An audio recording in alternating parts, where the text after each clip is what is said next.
सो hi everyone, मेरा नाम कुमारी दिव्याश्री है और आज इस वीडियो के माध्यम से हम लोग कंप्लीट हिंदू लॉ को जानने का प्रयास करेंगे।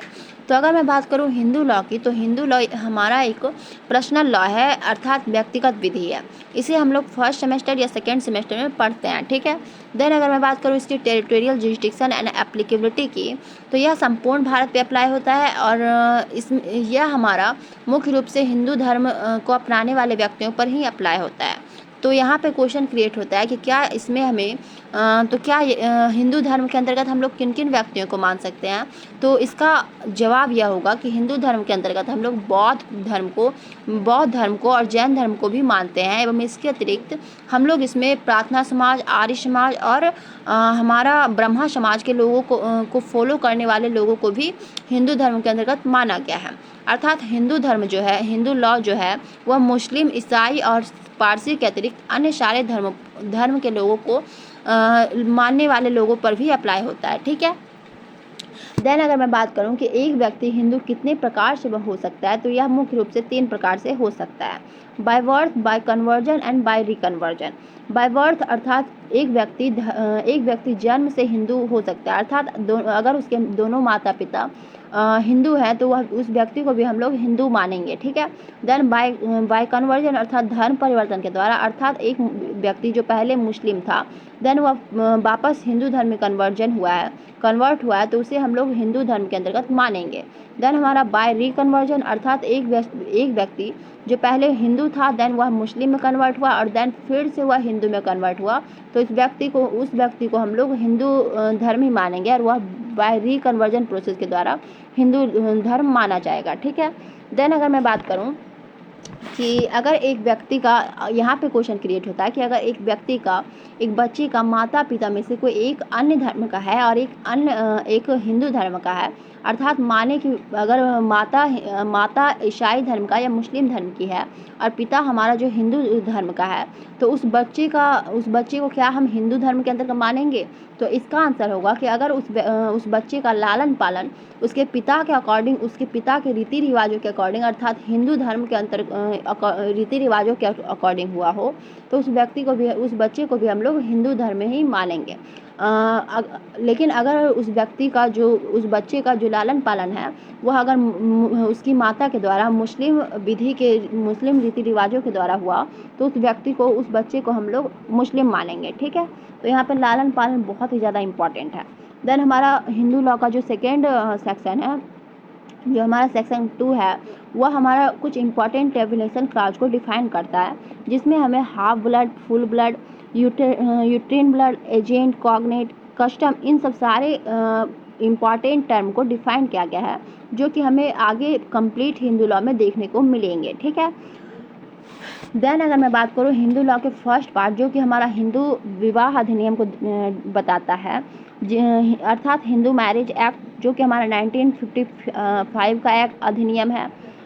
यह हमारा 18 मई 1955 को अप्लाई हुआ था, लागू हुआ था, ठीक है। और यह हमारा 1955 का 25वां अधिनियम है, अर्थात उस वर्ष को हमारा बनने वाला 25वां अधिनियम हिंदू विवाह अधिनियम, हिंदू मैरिज एक्ट है, ठीक है। तो अब अगर बात करें कि क्या हिंदू मैरिज एक्ट संपूर्ण कहाँ पे अप्लाई होता है, तो यह हमारा संपूर्ण भारत पे अप्लाई होता है और हिंदू धर्म को फॉलो करने वाले लोगों पे अप्लाई होता है, ठीक है। तो अब यहाँ पे अगर एक क्वेश्चन ये क्रिएट होता है कि क्या SC ST पर हिंदू लॉ अप्लाई होता है, तो इसका आंसर होगा कि हाँ, SC ST पर हिंदू लॉ अप्लाई हो सकता है अगर सेंट्रल गवर्नमेंट इसके लिए अप्रूव दे, ठीक है। और इसको जो है हमारा SC ST एक्ट के सेक्शन 25 में बताया गया है, ठीक है। देन अगर बात करूँ तो हिंदू लॉ के जो सेक्शन 6 है हमारा, उसमें हमारा सपेंड रिलेशनशिप अर्थात सपेंड संबंध को बताया गया, जिसमें कि ये बोला गया कि माता की ओर से 3 जनरेशन एंड फादर की ओर से, पिता की ओर से हमारा 5वीं पीढ़ी अर्थात 5 जनरेशन को हम लोग सपेंड रिलेशनशिप में मान सकते हैं। और सपेंड रिलेशनशिप में हिंदू विवाह में यहाँ पे प्रतिबंध लगाया गया कि हिंदू विवाह में कोई भी व्यक्ति सपेंड रिलेशनशिप में विवाह नहीं कर सकता है, ठीक है। अर्थात पिता की ओर से 5वीं पीढ़ी और माता की ओर से 3री पीढ़ी तक के लोगों के साथ यहाँ पे विवाह अवरुद्ध किया गया है, ठीक है। देन अगर बात करें तो हिंदू लॉ को मुख्य रूप से 2 स्कूल्स में डिवाइड किया गया, मिताक्षरा एंड दायभागा। मिताक्षरा जो है हमारा संपूर्ण भारत पे अप्लाई होता है, जबकि दायभागा हमारा सिर्फ कोलकाता अर्थात बंगाल और असम पर ही अप्लाई होता है। ठीक है। देन अगर हम बात करें कि क्या एक लड़का जो है हिंदू विवाह में किन किन व्यक्तियों के साथ शादी नहीं कर सकता, तो यहाँ पे हमारा माँ, दादी, डॉटर इन लॉ, इन सब के साथ एक लड़का शादी नहीं कर सकता है। ठीक है। देन इसी प्रकार से एक गर्ल्स किन किन लोगों के साथ शादी नहीं कर सकती, तो भाई है, पिता की यहाँ पे हमारा पिता है, दादा है, भाई है, तो इन सब के साथ एक लड़की शादी नहीं कर सकती। देन हमारा यहाँ पे जो टर्म यूज किया गया है स्पेशल मैरिज का, तो विशेष विवाह वैसे विवाह को कहते हैं जिसमें कि दो अलग अलग धर्म के मानने वाले लोग जब आपस में शादी करते हैं, तो यहाँ पे हमारा विशेष विवाह अधिनियम के अंतर्गत विवाह माना जाएगा। ठीक है। देन यहाँ पे है कि एक हिंदू विवाह होने की आवश्यक शर्त, अर्थात एक वैलिड मैरिज हम लोग कब मानेंगे और इसके लिए क्या कंडीशन को फुलफिल किया जाना है, तो यहाँ पे हमारा मुख्य रूप से 5-6 कंडीशन को यहाँ पे बताया गया। सबसे पहला कंडीशन हमारा यहाँ पे पूर्व से विवाहित ना होना, यानी कि दोनों कपल में से किसी का भी एक का पूर्व से विवाहित ना होना है। देन यहाँ पे हमारा विवाह के समय वह वैलिड कंसेंट हो, अर्थात उससे किसी फोर्स के यानी कि बलपूर्वक रूप से उसका कंसेंट, उसका सहमति प्राप्त ना किया गया हो। ठीक है। देन यहाँ पे हमारा विवाह के समय मिर्गी का झटका या फिर किसी प्रकार का मतलब ऐसा कुछ झटका नहीं होना चाहिए, भले ही उसका पूर्व में मिर्गी का झटका हो, इससे कोई फर्क नहीं पड़ता है, पर विवाह के समय ऐसा नहीं होना चाहिए दोनों वर वधु दोनों में से किसी को भी। ठीक है। देन यहाँ पे हमारा फोर्थ है कि लड़की का उम्र यहाँ पे हमारा विवाह के लिए 18 वर्ष एंड लड़की का उम्र हमारा यहाँ पे 21 वर्ष निर्धारित किया गया है एक वैलिड मैरिज के लिए। देन यहाँ पे हमारा जो 5वां कंडीशन है वो हमारा है कि वे दोनों सपिन रिलेशनशिप में नहीं होना चाहिए। अभी मैं बताई हूँ कि एक विवाह के लिए सपिन रिलेशनशिप को प्रतिबंधित किया गया है। ठीक है। देन यहाँ पे हमारा है कि वे प्रोहिबिटेड रिलेशन में नहीं होना चाहिए। ठीक है। देन हमारा जो सेक्शन 11 है वो हमारा वॉइड मैरिज को बताता है। वॉइड मैरिज वैसे मैरिज को कहते हैं जो कि हिंदू विवाह होने की आवश्यक शर्तों में कंडीशन जो हमारा है first condition, fourth condition and 5 condition को उल्लंघन करता है। ठीक है। अर्थात वाइड मैरिज वैसे मैरिज को कहते हैं वैसा व्यक्ति जो कि हिंदू विवाह होने की आवश्यक शर्तों में पहला कंडीशन, चौथा कंडीशन और 5वां कंडीशन का उल्लंघन करता है, तो वैसे मैरिज को हम लोग वाइड मैरिज के अंतर्गत मानेंगे। ठीक है।